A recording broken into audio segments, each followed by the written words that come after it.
Le brunch politique Sud Radio. Tour d'horizon, petites phrases, confidences, analyses. Louis Morin décrypte l'actu politique avec ceux qui la font. Bonjour, bienvenue dans le brunch politique de Sud Radio. Notre invité aujourd'hui, Gilbert Collard. La manif pour tous, la question de la PMA et celle de la GPA, le budget 2015 et les coupes budgétaires d'ailleurs dans la politique familiale, les professions réglementées mais aussi l'international, avec toujours malheureusement l'État islamique et le djihad. Retour en France avec l'affaire Big Malion et retour de Nicolas Sarkozy. Et puis le Sénat qui a basculé à droite et qui s'est ouvert au Front National dimanche dernier. Vous l'avez compris, une actualité forte cette semaine, nous allons y revenir tout à l'heure. Pouria Amirchahi, député du Parti Socialiste des Français de l'étranger, viendra débattre avec Gilbert Collard. Le brunch politique Sud Radio. Louis Morin. Gilbert Collard, député du Rassemblement Bleu Marine, député du Gard, bonjour. Oui, bonjour. Merci d'être notre invité en direct avec nous aujourd'hui sur Sud Radio. Un an après, revoilà la manif pour tous dans la rue, à Paris et à Bordeaux. 100 000 manifestants sont attendus. Vous y serez, Gilbert Collard, pourquoi ? J'y serai d'abord parce que j'y étais au début et que, comme on disait au temps de ma jeunesse folle, on continue le combat. On se rend compte maintenant que ce que nous avions annoncé, hélas, se produit, c'est-à-dire que cette loi aboutit à une marchandisation du corps humain. Récemment, on a appris qu'il y avait une boutique américaine qui, du reste, venait d'ouvrir, boutique entre guillemets bien sûr, pour établir des contrats de location de ventre. Mais ça, c'est aux États-Unis. Oui, mais enfin, ils sont venus en France quand même. Attendez, bon, je veux bien la rhétorique à tout prix, mais pas au prix de nier l'évidence. Ils sont venus s'installer pas loin de l'Assemblée nationale, du reste, paraît-il, pour récupérer des clients afin de faire de la location de ventre. Bon, alors si on considère, comme M. Berger, que le ventre de la femme est tout à fait méprisable, on peut. Moi, c'est pas. Vous comprenez ? Je voudrais que les choses. Il avait déclaré qu'il n'y avait pas de différence entre la force ouvrière et la force des bras d'un ouvrier et le ventre d'une femme.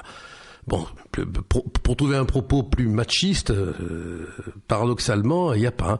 Mais je voudrais que les choses soient claires entre nous. Moi, je comprends tout à fait qu'un homme aime un homme, qu'une femme aime une femme. Je crois à l'amour. On peut s'aimer quand on a un sexe identique. Je n'ai jamais combattu cette idée.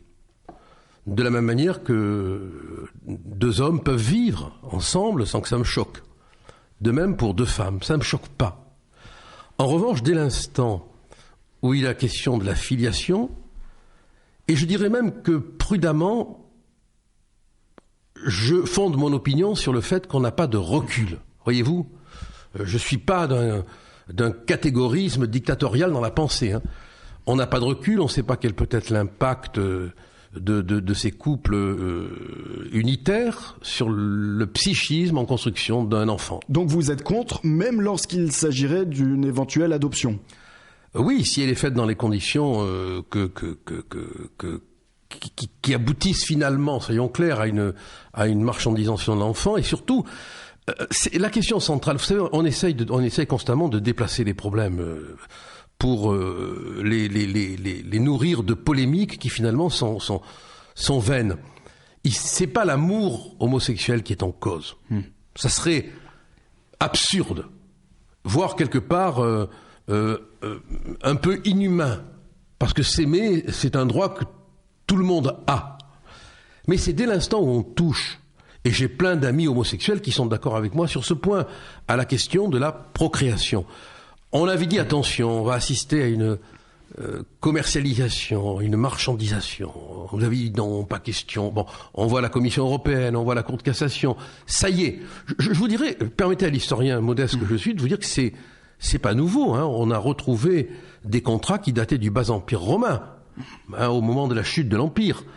Quand Rome s'écroulait, il y avait aussi des locations de ventre à l'époque. Hein. Bon, le ventre d'une femme, c'est pas un coffre-fort, quoi. Je veux dire, on peut pas faire du blé avec l'être humain. On peut pas. Gilbert Collard, on se rend compte pourtant qu'aujourd'hui, il y a une majorité de Français qui sont pour la GPA, selon un sondage paru ce matin, IFOP, pour une association justement qui milite en faveur des droits homosexuels. 55% des Français sont aujourd'hui favorables à la GPA.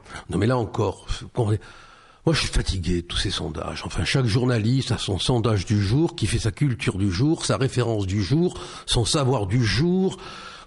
Sondage d'aujourd'hui, sondage de demain, beau temps d'aujourd'hui, pluie de demain. C'est un sondage fait par une association qui milite en faveur. Elle se fabrique un argument, elle a le droit, mais ne comptez pas sur moi pour m'appuyer scientifiquement, raisonnablement sur des sondages, qu'ils soient favorables ou qu'ils soient défavorables. Vous me diriez, il y a un sondage de la Manif pour tous qui dit que 80%, je vous dirais non, pareil, la même chose. Je vous dirais, écoutez, ne comptez pas sur moi pour faire du sondage la loi de la République. Gilbert Collard, la Manif pour tous, c'est la manif sans fin, elle s'arrêtera jamais? Elle s'arrêtera au moment où on arrivera au pouvoir, parce qu'on abrogera cette loi, tout en respectant les droits acquis, bien sûr, parce que... Comment est-ce qu'on fait, justement, maintenant que des milliers de couples sont mariés? On maintient les droits. Ça s'appelle les droits acquis, on les maintient. On fait en sorte qu'il y ait une protection juridique pour les droits créés, et on abroge la loi pour le futur. Il n'y a pas une rupture d'égalité pour les citoyens? Non, il n'y a pas de rupture d'égalité puisque les droits sont respectés. Alors, le débat va être, mais certains ont pu se marier, d'autres ne le peuvent pas. Moi, je vais même plus loin. Je pense que la question du mariage pour tous doit faire l'objet d'un référendum. C'est une question de société qui dépasse complètement les clivages politiques, qui engage des opinions personnelles sur la famille, sur la conception du foyer, sur l'équilibre des enfants. Et je crois que sur ce sujet, la parole revient au peuple. Gilbert Collard, faire un référendum 1 an après l'adoption de cette loi, est-ce qu'on ne risque pas tout simplement de monter les Français les uns contre les autres? Parce que vous n'avez pas l'impression qu'ils sont suffisamment montés les uns contre les autres? Vous savez qu'il y a une manif cet après-midi, au cas où ça voudrait échapper à vous, qui êtes un journaliste perspicace. Je vous l'ai dit, vous y serez tout à l'heure. Bon, voilà, donc question nécessaire dans votre bouche, mais inutile dans la réalité, parce que les Français sont montés les uns contre les autres. On a bien vu le tohu-bohu que cette loi inutile en plus à mon sens, parce qu'on aurait pu renforcer le Pacs, on aurait pu prendre des mesures destinées à bien protéger les droits des homosexuels, sans pour autant arriver à déstabiliser la structure de la famille. Gilbert Collard, vous n'êtes pas très nombreux à aller manifester cet après-midi au sein des rangs du Front National. Pourquoi ? Non, il y a un appel du Front à manifester, oui, non. Là... Ni Marine Le Pen, ni Florian Philippot, ni Louis Alliot ne se rendent... Non, mais Louis Alliot est venu dans les autres manifestations, mais vous savez, on n'est pas très nombreux, même si on est de plus en plus nombreux à devoir assumer toutes les missions qui nous sont imparties, donc il faut bien qu'on se partage le travail. On est obligé de Louis Alliot est à Perpignan, Marine a des obligations, je crois qu'elle a une émission de télé ce soir, qu'il faut la préparer, Marion Maréchal sera là, Nicolas B sera là, je serai là, ce qui n'est pas forcément essentiel, je vous l'accorde, mais bon, on est quand même... Marine Le Pen aurait pu passer si elle avait voulu faire de l'image. Non, mais encore une fois, je pense qu'elle a raison. Marine Le Pen considère que c'est pas la place d'un chef de parti qui voudrait être à la tête du pays d'aller dans des manifestations publiques, sur la voie publique. Parce que il doit y avoir dans celui qui veut être à la direction de l'État un jour une espèce de force qui fait comprendre à chacun qu'il peut se placer au-dessus dans un souci d'unité. Et c'est vrai qu'il serait peut-être grand temps aussi que les représentants des partis politiques n'aillent pas non plus partout pour galvauder leur autorité. Vous pensez à quoi ? Je pense à tous ces hommes politiques qu'on voit un peu partout. Bon, moi je suis même hostile, si vous voulez, au fait que des hommes politiques aillent se prêter à certaines émissions de télé. Bon, parce que après on s'étonne que l'image du politique soit dégradée. Il y a des émissions de télé qui nuisent à l'image de certains hommes politiques ? Je pense que certains hommes politiques, en flirtant avec le spectacle médiatique, je dis bien le spectacle médiatique, et je parle en connaissance de cause. Bon, j'ai suffisamment péché pour pouvoir me confesser.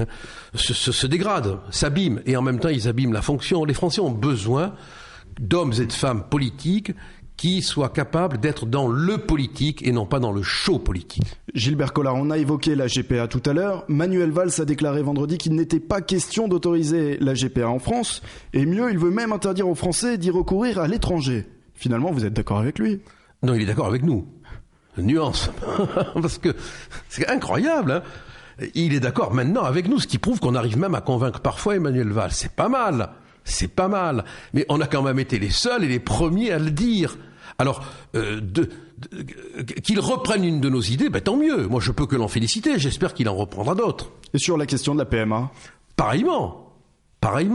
Il faut absolument éviter qu'on puisse autoriser des adoptions sur le territoire quand c'est effectué à l'étranger. Le brunch politique Sud Radio. Louis Morin. Gilbert Collard, notre invité aujourd'hui en direct dans le brunch politique de Sud Radio. Le budget 2015, le mur de la dette, c'est l'expression employée aujourd'hui. La une du journal du dimanche aujourd'hui, 2000 milliards d'euros. Est-ce qu'il faut craindre de nous retrouver en faillite comme la Grèce ? J'en ai peur. Franchement, tous les indicateurs sont passés maintenant au rouge. Et ce qu'il y a de plus inquiétant, c'est que il n'y a plus de chef de gare, quoi. Voilà. Le train est parti à grande vitesse et plus personne ne semble là pour l'aiguiller. Alors, on se rend compte que la dépense publique atteint 56% du PIB, ce qui est fou, qu'on a 2000 milliards d'euros de dette, hein, et que la mécanique de l'endettement ne va pas s'arrêter. Alors, ne serait-ce parce qu'il faut payer tout simplement les intérêts de la dette. Il faut payer les intérêts de la dette qui sont très lourds. Il faut continuer à assumer les 650 milliards d'euros de prestations sociales, grévées par la fraude.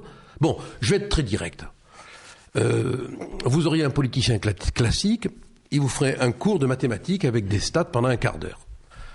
Mais vous n'auriez pas pour autant le battement de son cœur. Hein. Moi, je vous dis mon sentiment, je pense que on est parti dans la direction du mur. On y va.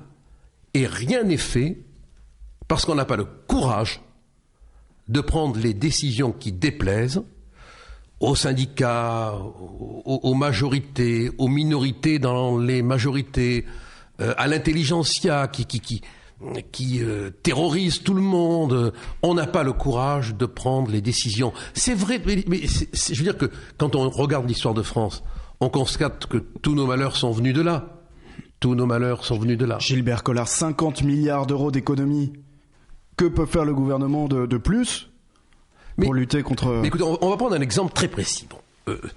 Le gouvernement vient de décider de raboter les aides familiales. Il vient de donner un coup de rabot au soutien aux familles pour opérer une économie, sauf erreur de ma part, de 700 millions d'euros. Nous sommes d'accord. L'aide médicale d'État coûte combien ? Plus de 700 millions d'euros. Alors, on se dispute sur les chiffres, mais il y a un accord sur 700 millions d'euros. Certains disent 1 milliard. Sauf que l'aide médicale d'État, ça participe aussi au bien vivre ensemble, parce que si demain, certains ne peuvent plus se payer les soins élémentaires, on risque tous d'être atteints par certaines maladies contagieuses. Vous avez raison, mais je me permettrai de vous rappeler que si la loi était appliquée, ces certains-là, ils ne seraient pas là. Parce qu'ils sont là en infraction. Alors, on a quand même réussi ce prodige, c'est de faire de l'irrégularité une source du droit. C'est-à-dire que parce que vous avez pendant 3 mois, attention, il faut être assidu, hein, vous avez pendant 3 mois violé la loi en étant en situation irrégulière, ça vous donne des droits. Mais si on était suffisamment ferme sur la question des entrées, eh bien, ils ne seraient pas là. S'ils sont là, il y a des mesures qui sont prévues par le Code de la santé publique en cas d'épidémie. Il y a la non-assistance à personne en danger pour les malheureux en situation de détresse. Il faut simplement éviter le tourisme médical et il faut éviter que des Français, quelle que soit leur origine, je le réarticule pour qu'on l'entende, quelle que soit leur origine, qui eux n'ont pas les moyens de se soigner, ne soient pas doublés dans l'attribution des soins par des hommes et des femmes qui viennent ici en fraude pour en profiter. Il s'agit... Vous voulez que je sois un salaud, que je dise qu'il faut laisser crever les gens au coin de la rue ? Mais pourquoi ? Pourquoi il n'y aurait que les autres qui seraient bons ? Moi, j'aurais envie de dire comme vous, hein. Regardez-moi, écoutez-moi comme je suis bon, je soigne tout le monde. Et je me c'est fous... pas moi qui le dis. Hein. Non, je sais bien. Et je me fous du réel. Non, le réel, c'est que quand on est en situation irrégulière, normalement, l'irrégularité ne devrait pas créer de droit. Qu'est-ce que vous diriez si un type qui n'a pas de permis de conduire disent, ça fait 3 mois que je ne l'ai pas, mon permis de conduire. C'est pas pour Marine que je dis ça, hein. Bon. Ça fait 3 mois que je n'ai pas, mon permis de conduire. Donc, j'ai droit à avoir le permis de conduire. On me dirait, moi, c'est un pays de fous. Eh bien, c'est le fondement du droit à l'aide médicale d'État, c'est l'irrégularité. Bon, on est quand même dans un drôle de pays, vous en conviendrez. Bon, alors, voyez, on pourrait économiser, par exemple, 700 millions d'euros. Donc, les économies, finalement, c'est sur les aides sociales actuellement qui sont versées aux immigrés, qui sont versées. C'est là-dessus qu'on pourrait faire des économies. Je vous donne un exemple. Mais on pourrait faire des économies sur la fraude sociale, qui est colossale. On pourrait faire des économies, par exemple, en supprimant toutes sortes de structures qui servent strictement à rien et qui coûtent beaucoup d'argent. Le Conseil économique et social, par exemple, il coûte une fortune.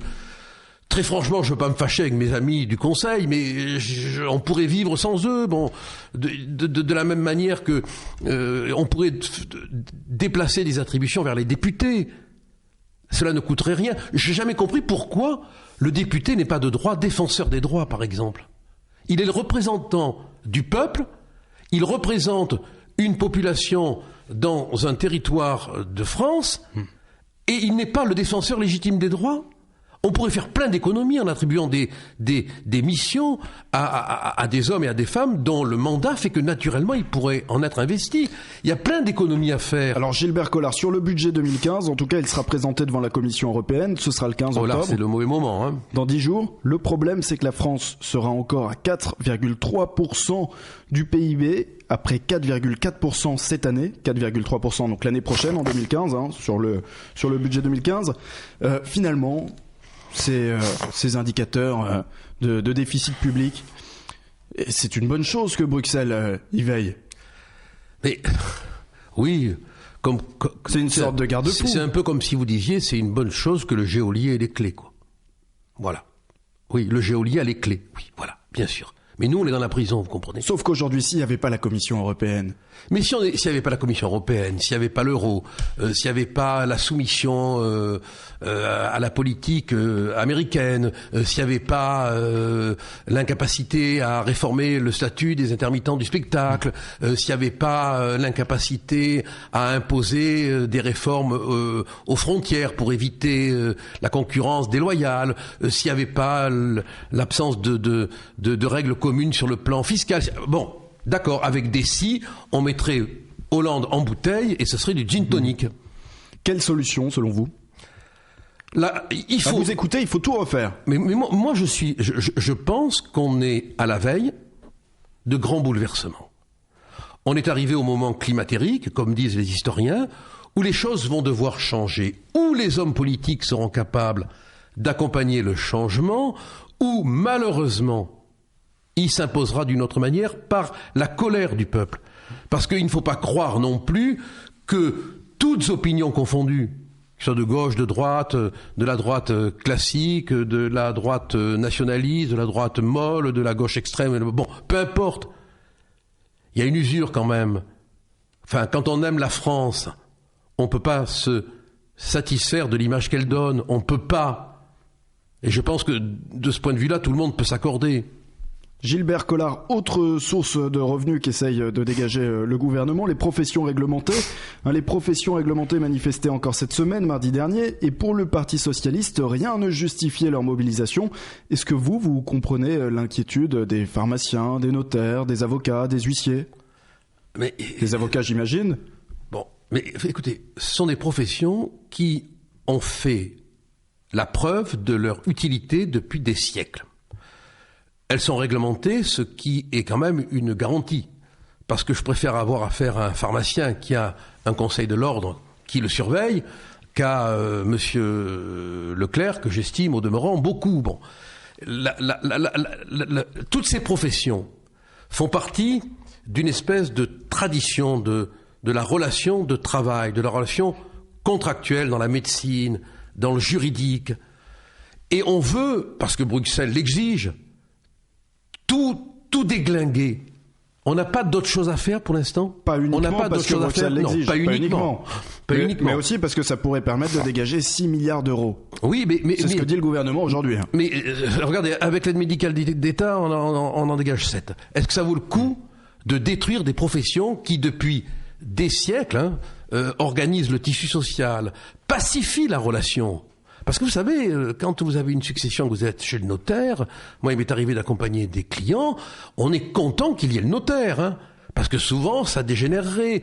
Quand vous avez besoin de faire un acte, il vous est agréable de ne pas avoir affaire à quelqu'un qui représente la puissance publique. Vous avez besoin de parler, de vous confier, d'avoir des conseils. Bon, c'est en place depuis très longtemps. Pourquoi on veut foutre ce modèle, que ce soit pour les pharmaciens, que ce soit pour les notaires, que ce soit pour les avocats? Pourquoi on veut déglinguer ce qui a marché jusqu'à présent? Le brunch politique Sud Radio. Louis Morin. Gilbert Collard, l'invité du brunch politique aujourd'hui en direct. Gilbert Collard, hier on a appris l'assassinat de Alan Henning, un Britannique, chauffeur de taxi et engagé dans l'humanitaire. Là aussi, on a l'impression que ça ne s'arrêtera jamais, ces décapitations des djihadistes. Quelle solution? Là, on est en présence d'une déclaration de guerre. Je crois qu'il ne faut pas se cacher. Il y a une volonté des mouvements islamistes radicaux de semer la guerre un peu partout dans le monde. Partout où ils peuvent, ils cherchent à semer la peur, parce que quand on égorge un journaliste, quand on égorge un alpiniste, son sang gicle sur le monde entier par le truchement des médias. Et on a affaire à une immense entreprise de manipulation des foules. C'est donc une guerre à la fois médiatique et une guerre physique. Et j'ai peur, et je sais que ce que je vais dire va faire réagir, va inquiéter, mais je dis ce que je pense, ça plaît pas, j'assume. Je m'interdis tout amalgame, pour employer le mot qui revient systématiquement. Hein. Pour moi, un compatriote qui a la foi musulmane n'est pas un terroriste. Du reste, je lui demande de ne pas se présenter comme un musulman. Pas plus que je ne me présente comme un chrétien, comme un bouddhiste, comme un protestant ou comme un juif. Et il faudra arrêter là aussi que les médias nous présentent toujours monsieur un tel musulman. Non, il est français, de confession musulmane. Mais j'ai vraiment le sentiment maintenant que c'est mis en place par le truchement d'une minorité, soyons clairs. Mais on voit au Pays Basque ce qu'une minorité de 350 personnes a pu faire dans le TA. Je pense que nous avons maintenant, entre guillemets, une cinquième colonne. Et que dès qu'il sera volonté de l'activer, nous allons payer. Alors, parce qu'on n'a pas faire. Il faudrait renforcer là encore. Bon, il faudrait un contrôle aux frontières réel. Quand vous voyez ce qui s'est passé à Marseille, mais enfin bon, il y a que, je veux dire que même quand vous écrivez un scénario, hein, dans lequel vous imaginez des djihadistes qui sont arrêtés en Turquie et qui arrivent sur le territoire français, si vous dites ils passent la frontière et on les laisse passer, votre scénario est refusé. On vous dit c'est trop facile.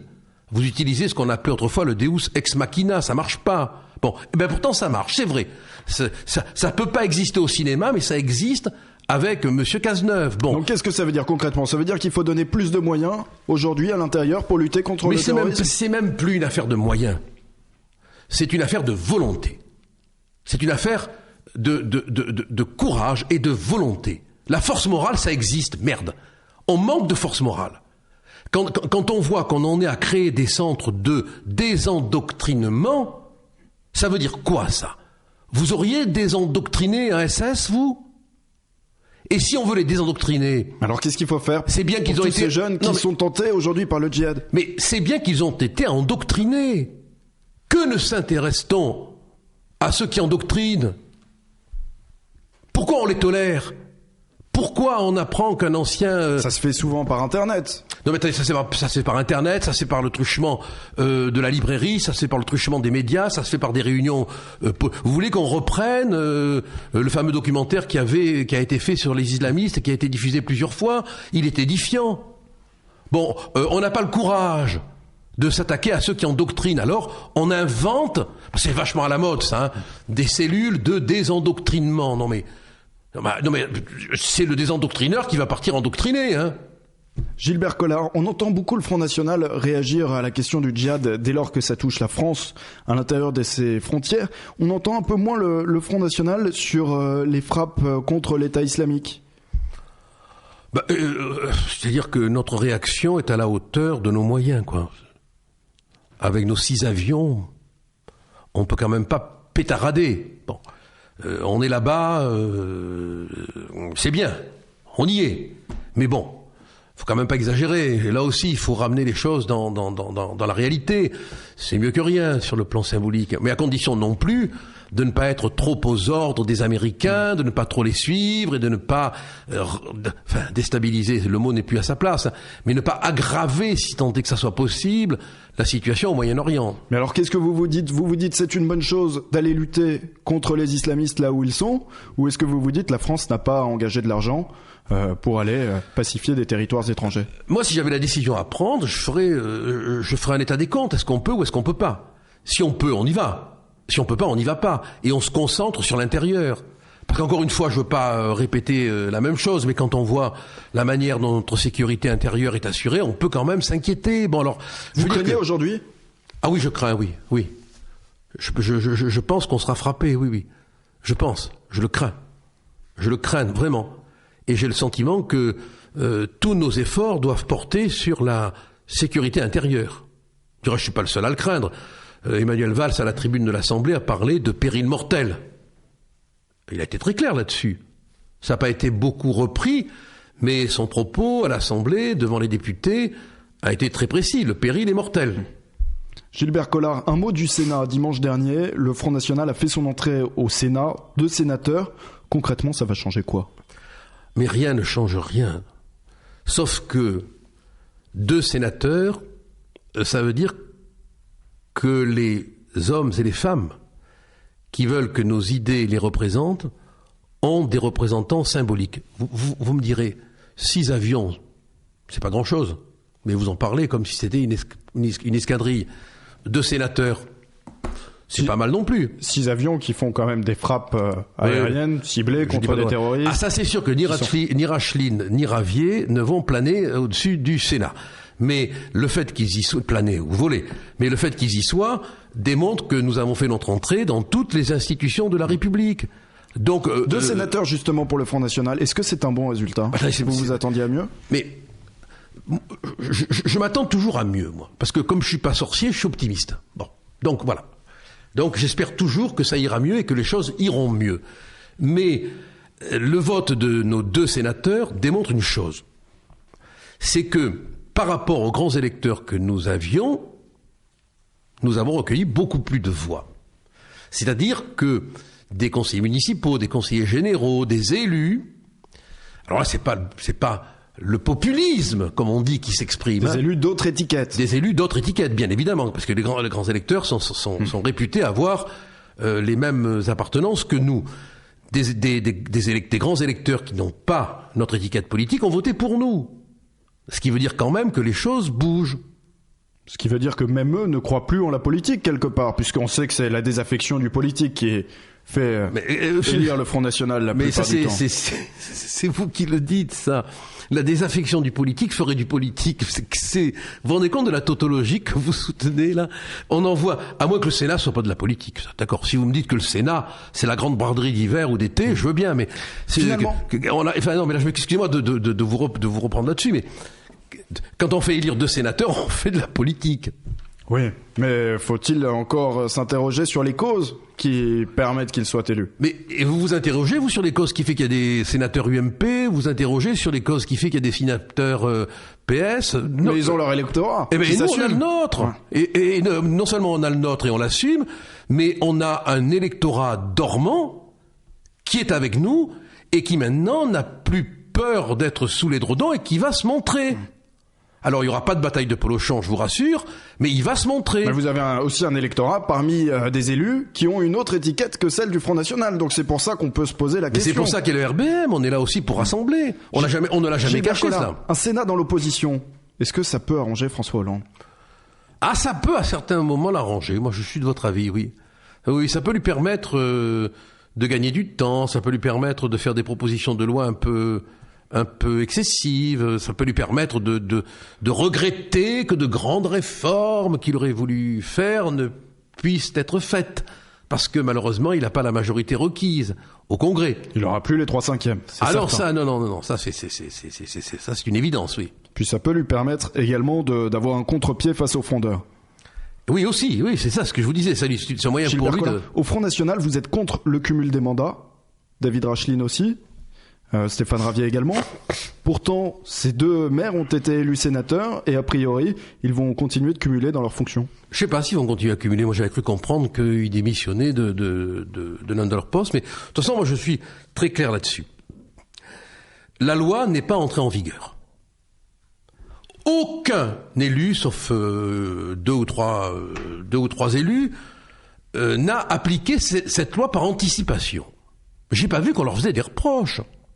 J'ai pas vu que les journalistes, chaque fois qu'ils recevaient un représentant de l'UMP, lui demandaient pourquoi monsieur machin cumulait. Alors, nous, c'est vrai que tout est bon. Bon, je dirais pas comme dans un certain animal. Tout est bon. Tout est bon. On a 2 sénateurs. Ils ont la chance aussi d'être élus, l'un maire et l'autre maire également. Et on voudrait, pour qu'on ait moins de mandats, qu'ils démisent. Mais si on avait 150 élus, que vous me fassiez la réflexion, je la comprendrais. Mais on est tellement pauvre de mandats qu'en plus vous voudriez que les quelques mandats que nous avons, nous les abandonnions alors qu'aucun des élus ailleurs ne les abandonne. Lorsqu'on a des principes fondamentaux, on peut commencer par les respecter soi-même. Mais les principes fondamentaux, ils peuvent pas aller contre la loi. Elle est applicable, la loi. On peut déjà l'appliquer, tous les élus peuvent décider de l'appliquer de manière volontaire. Mais aucun pour l'instant, j'ai pas vu des élus se l'appliquer. Pourquoi ? Encore une fois, si nous avions de nombreux élus avec de nombreux mandats, ça me paraîtrait une évidence. Mais vu la modicité de nos mandats, on ne peut pas, dans l'intérêt de nos idées, y renoncer. Ça serait faire la part trop belle à nos adversaires. Moi, je pense que vous feriez bien de poser la question à tous les UMP et tous les PS qui cumulent. Hein. Eh bien, ça tombe bien, puisqu'un PS va être avec nous dans quelques instants. Il s'agit de Pouria Amirchahi, député du Parti Socialiste des Français de l'étranger. Il ne cumule pas, mais il sera avec nous dans quelques instants pour le débat du brunch politique. Et c'est avec vous, Gilbert Collard. Louis Morin. Le brunch politique Sud Radio. Le brunch politique en direct avec Gilbert Collard et Pouria Amirchahi, député du Parti Socialiste des Français de l'étranger. Pouria Amirchahi, bonjour. Bonjour. Alors la manif pour tous, on l'a évoqué tout à l'heure en début d'émission avec Gilbert Collard qui va aller manifester. Vous, Pouria Amirchahi, lorsque vous voyez justement ces manifestations aujourd'hui, vous vous dites quoi ? Vous vous dites qu'ils ont raison de dire encore ce qu'ils pensent un an après le passage de la loi ? On est dans un pays où le droit de manifester existe, donc que des gens veuillent exprimer ce qu'ils ont envie de dire, dès lors que ça reste respectueux des principes fondamentaux de la République et de la démocratie, moi ça me gêne pas. Après, ce que je peux contester ou craindre pour eux-mêmes, c'est leur crispation parfois inutile. On est aujourd'hui dans un monde, et en France en particulier, où les familles, je trouve, sont heureuses de pouvoir vivre librement dans le schéma qu'elles veulent, qu'elles souhaitent, parfois mariées, parfois non mariées, parfois pacsées, parfois non pacsées. Vous savez que désormais des couples homosexuels peuvent aussi décider de se marier ou non. Et de ce point de vue, moi je ne sens pas particulièrement de danger. Au contraire, j'ai l'impression que chacune peut vivre en famille, pleinement, heureusement, épanouie, selon le mode qu'ils se choisissent. L'essentiel est qu'ils soient heureux et que la société profite aussi de leur bonheur. Gilbert Collard. Amen. Amen. Amen. Qu'est-ce qu'on peut dire le seul problème... Bonjour d'abord, hein, excusez-moi. Allô ? Oui, je vous entends, bonjour. Voilà, c'est gentil de me répondre. Je croyais que vous n'alliez pas me serrer le bonjour. Pas du tout. Enfin, c'est gentil. Oui, le seul problème, c'est que Valls n'est pas d'accord avec vous. Je ne sais pas sur quoi. Sur la question de la procréation. Sur la question de la GPA. De la GPA, hein. J'en ai pas parlé encore. Jusque-là, oui, non, mais là, il pourrait presque manifester avec nous, parce que nous, ce qu'on veut, c'est essentiellement éviter la marchandisation du corps humain. Vous avez vu qu'une boutique américaine s'est ouverte non loin de l'Assemblée pour recueillir des clients afin d'assurer la location de ventre aux États-Unis. Je pense pas qu'un homme comme vous puisse trouver que c'est bien, ça. Mais ça, c'est encore un autre sujet. J'ai déjà pris position, il y a très longtemps, contre l'allocation des ventres. Voilà, je trouve que c'est faire commerce de ce qu'il y a de plus vil. Parce que évidemment, ce sont des femmes pauvres le plus souvent qui feraient commerce de leur ventre. De ce point de vue, j'ai aucun problème. Moi, j'ai toujours expliqué que sur la gestation pour autrui, il y avait des risques, il y avait des risques lourds. Donc, alors qu'est-ce qu'on fait là ? Juste avant que je trouve qu'il n'y a pas besoin d'avoir des crispations comme ça dans les manifestations, parfois très radicalisées, alors que le droit de vivre en famille est consacré en France plus que jamais, qu'on peut vivre en famille de manière heureuse. Non, mais ça c'est, je veux dire qu'on a, on n'a pas, c'est un point qui nous sépare évidemment. Moi, je le disais tout à l'heure, je ne sais pas si vous écoutiez, mais j'ai le plus grand respect pour les homosexuels, et je comprends tout à fait que l'amour entre deux êtres de même sexe existe. Hein. Mais c'est l'idée de la famille qui n'est pas la même. Pour moi, un enfant, il doit naître d'un père et d'une mère. Voilà. Bon. Alors vous avez fait de la biochimie juridique. Bon, c'est votre responsabilité. Hein. Mais moi, je continue à penser que ce que vous dites. La biochimie juridique, la biochimie juridique, ça veut dire que quand avec un homme et un homme vous faites un enfant, ou quand avec une femme et une femme vous faites un enfant, vous faites de la biochimie juridique. Bon, c'est pas pour moi. Hein, je peux entendre tous les arguments encore une fois, hein, mais et je les entends avec respect en plus. Hein, je veux dire que j'ai pas de totalitarisme auditif. Hein, je peux entendre les arguments, mais réflexion faite, vous avez foutu la famille en l'air, quoi. Voilà. Bon, et c'est ça le vrai problème. Hein. Bon, je ne crois pas, je pense pas qu'on ait foutu la famille en l'air, je pense que, au contraire, je viens de le dire, donc je vais me répéter encore une fois, on a élargi le champ des possibles pour les familles, pour que les gens qui, jusque-là, n'avaient pas la possibilité de vivre juridiquement en famille puissent le faire. Ça ne fait que consacrer, au contraire, la famille, le sentiment d'appartenir à une famille, de pouvoir la construire aussi, de la construire en étant est-ce que je peux me permettre Après, vous savez, il se trouve que quand on a du respect, comme vous le dites, je vous crois, pour les couples, les familles, enfin pour les couples homosexuels, d'une certaine manière, le respect va aussi avec peut-être cette autre idée de leur foutre un peu la paix. Hein, et puis après tout, si mais la paix, on leur fout. Mais je voudrais, si vous permettez, vous poser une question sur un mot que vous avez, sur une phrase que vous avez employée, parce que j'aimerais bien connaître les limites du champ du possible. C'est une expression qui est pas de vous, que je connais, mais vous l'arrêtez où parce que là vous me faites peur. Vous l'arrêtez où, le champ du possible ? Vous l'arrêtez où ? Je l'arrête là où la loi l'a fixé. Aujourd'hui, j'ai des âmes très bien. Vivre en famille, c'est pouvoir fonder un foyer. Alors, c'est pas le champ du possible, alors c'est le champ du légal. Avec une autorité parentale. Non, mais, chers collègues, c'est pas... Il y a aujourd'hui des familles par des enfants qui sont élevés...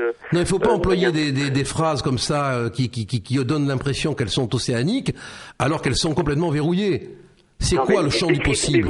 Décrispez-vous sur je suis pas crispé du tout. Alors là, vous faites une obsession de la crispation. C'est vous qui allez faire un rhumatisme mental. Hein. Je suis pas crispé du tout, je vous le garantis. Hein.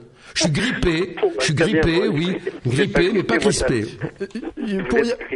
J'en suis ravi. Je dis juste une chose simple, le droit de vivre en famille, puisque vous y tenez, est consacré aujourd'hui pour tout être humain vivant en France et qui décide, dès lors qu'on est deux, parce qu'il faut être deux pour que ça marche au point de départ, de vivre en famille et de fonder un foyer. Et je trouve que c'est très bien comme ça.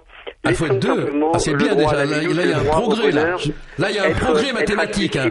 Vous venez de concéder qu'il faut être deux. Ah, ça, c'est un grand progrès mathématique. C'est un beau dimanche pour moi.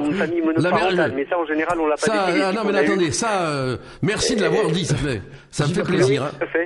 Pour Yann Hirschy, vous savez, c'est une rhétorique qui vous amuse peut-être, qui fait un effet de sophisme et qui vous amènera nulle part. Oui, en général.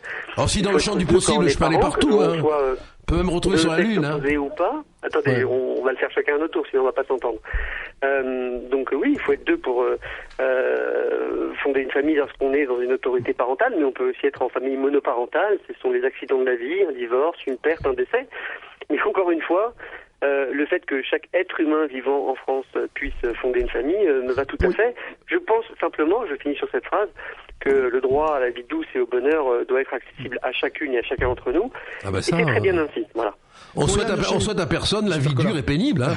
Pouria Mirchaï, juste une petite question pour terminer sur le mariage pour tous. On a l'impression aujourd'hui que personne n'est satisfait, ni les associations anti-mariage pour tous, ni celles pro-mariage pour tous, pro-mariage gay, qui auraient souhaité que ça aille plus loin, qui auraient souhaité l'émergence de la PMA et de la GPA.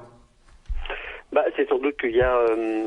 Alors encore une fois, je maintiens le terme, des crispations. Il faut aussi, là c'est le rôle du politique, faut les réguler. On n'est pas obligé de nourrir ad vitam aeternam longtemps des sujets qui sont qui énervent. Je le vois bien dans le climat, dans les revendications. Donc il y a eu une avancée qui s'est faite sur l'extension du droit au mariage et de l'adoption.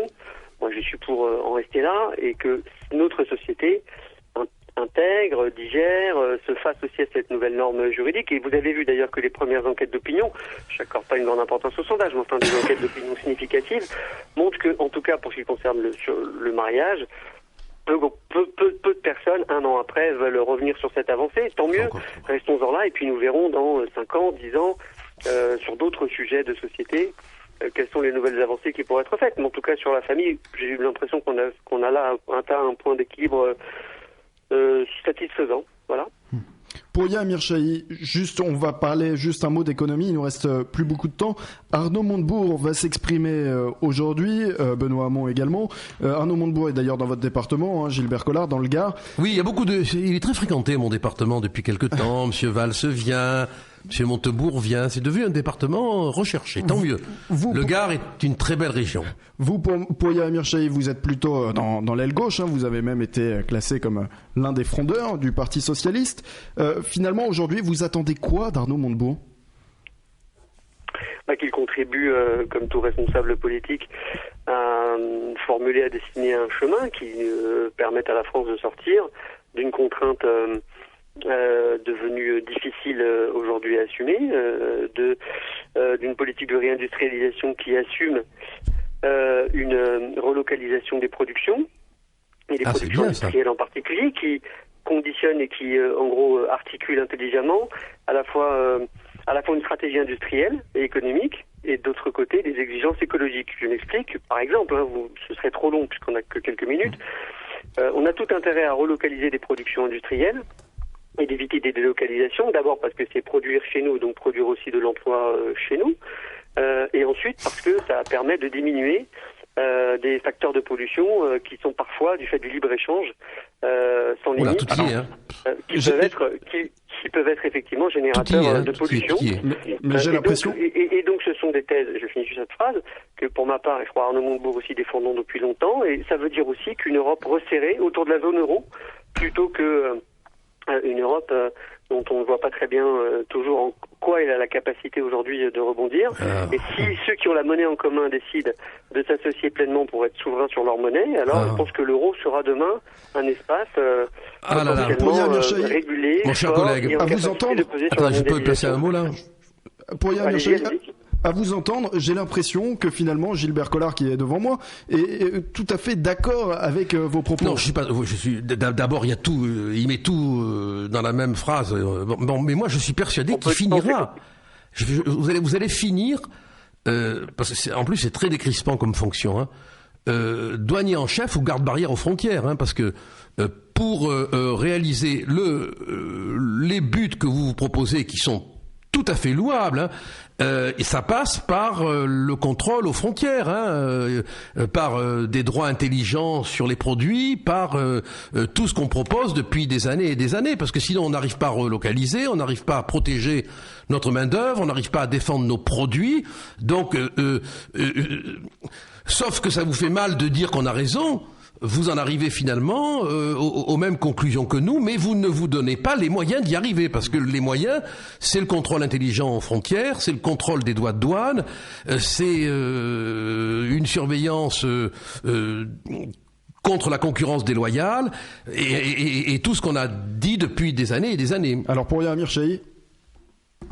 Oui, et bien quoi ? Que faut-il dire? Il faut que je réponde à la polémique sur laquelle je vais finir en garde frontière. Bon, c'est pas très. Non, mais c'est pas méchant de ma part. Puis, c'était une. Non, mais c'est pas méchant du tout. C'est une conséquence. Non, mais c'est une conséquence imagée des propositions que vous faites. Oui, mais je l'ai fait depuis très longtemps, et je pense simplement que nous sommes en capacité aujourd'hui, la France et d'autres pays, de nous associer plus intelligemment dans une mondialisation mon discours n'est pas neuf. Je pense que c'est vous qui, dans votre vocabulaire, vous l'avez compris d'ailleurs malheureusement, avec à la fois cynisme et intelligence, reprenez des éléments de ce qui fonde aujourd'hui, depuis longtemps d'ailleurs, le discours de la gauche, sur justement les questions industrielles, les questions de protectionnisme européen. Car, voyez-vous, c'est quoi le protectionnisme européen?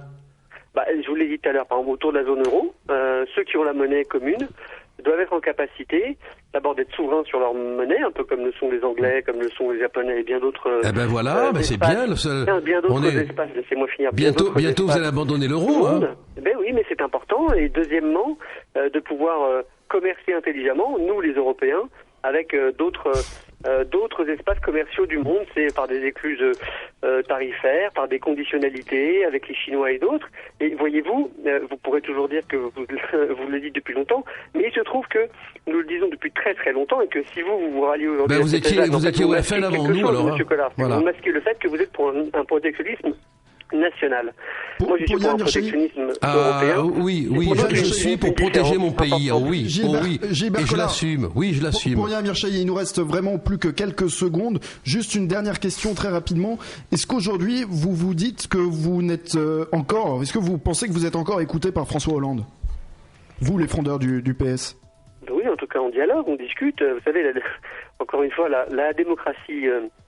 a ceci de vertueux qu'elle permet le dialogue permanent. Souvent, c'est par le truchement des médias ou des raccourcis obligatoires pour rendre compte. Donc c'est un combat avec François Hollande. Ça paraît comme des éléments, de polémique perpétuelle, mais ce sont aussi des débats de fond qui parfois font controverse, font que des points de vue différents sont dans le débat public, sont dans l'agora publique. Et c'est bien ainsi, encore une fois, il ne faut pas percevoir ça comme étant à chaque fois des éléments... Merci beaucoup pour Yamir Chailly. Gilbert Collard, merci d'avoir accepté également de répondre à nos questions.